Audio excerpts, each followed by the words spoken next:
Hello, hello, hello. Good morning, good afternoon, and good evening. Welcome sa ating channel. At bago tayo magpatuloy, paghihingi ng isang like and subscribe. At huwag kalimutang pindutin ang notification bell para lagi tayong updated sa mga bagong upload natin. Okay, so our topic is addition of monomials. So representing monomials with algebra tiles. So unit tile, this is 1. So this is positive. X tile, so yung X tile niya is mahaba yung positive. Then, x squared na tile is, okay, perfect square. Yung square na siya, regular. Okay, next. So, positive, yung negative, same pa rin. Okay.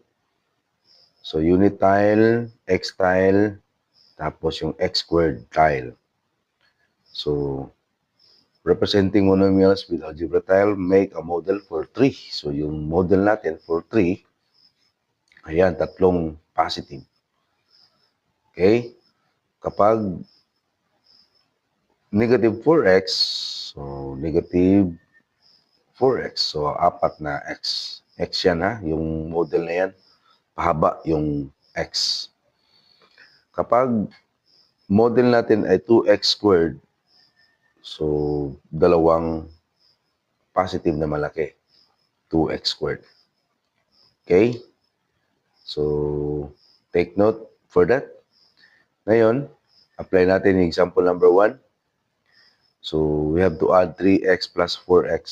So, ang gagawin natin, yung tile natin na model, so 3x plus 4, gawa tayo ng tatlong positive na tiles na pahaba.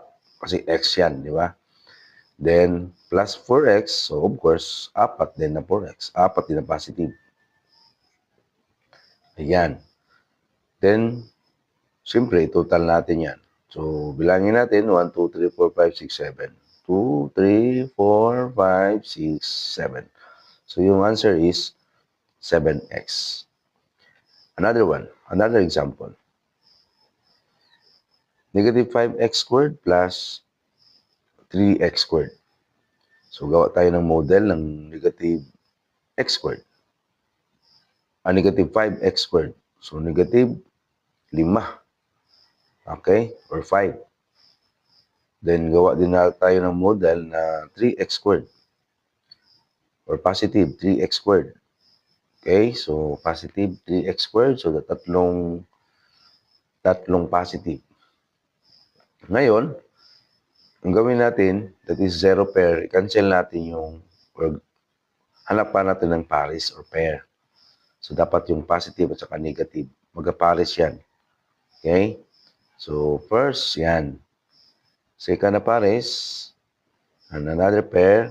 Ayan. So, yung naiwan, dalawang negative. Okay? So, dalawang negative. So, yung answer natin dito is dalawang negative or negative 2x squared. Ayan. Next, number 3. 3x plus 2.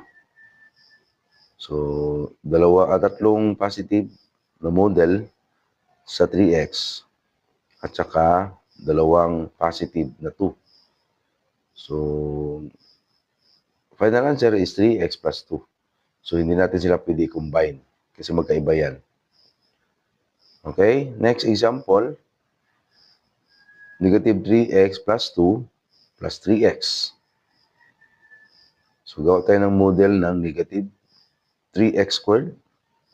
At saka, gawa din tayo ng model na or tile na 3x. Okay? So, hindi siya pwede combine. So, the same answer. Negative 3x squared plus 3x. So, yan po yung result natin. Example number 1, that is 7x.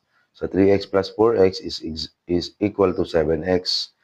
Negative 5x squared plus 3x squared is equal to negative 2x squared.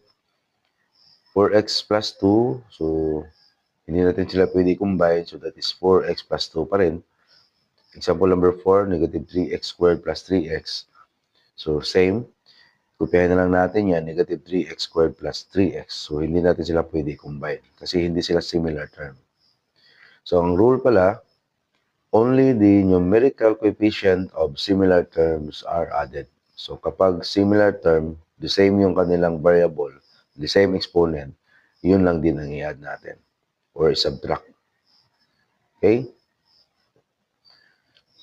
So, 3x plus 3x and 4x, so this is similar or like terms. Similar terms or like terms. So, yan, pwede sila i-add. Kaya, nagiging 7x. Sa pangalawa, no, hindi pala. Example to, 4x and 2, so dissimilar, unlike, so hindi sila pwede. Example number 3, hindi sila pwede i-add kasi dissimilar terms sila or unlike terms. Yung number 2, so recall the addition of integers. So we have to subtract and keep the sign of the larger number. So negative 5 plus 3 is negative 2. So mas malaki na number is 5. So we have to copy the sign of the bigger number, which is negative. Okay? So, subtraction of monomial, next na natin yan na video. So, maraming salamat sa panonood at pagkikinig. At again, sa hindi pa nakasubscribe, pag-subscribe na lang at huwag kalimutang pindutin ang notification bell para lagi tayong updated sa mga bagong upload natin. Maraming salamat and God bless.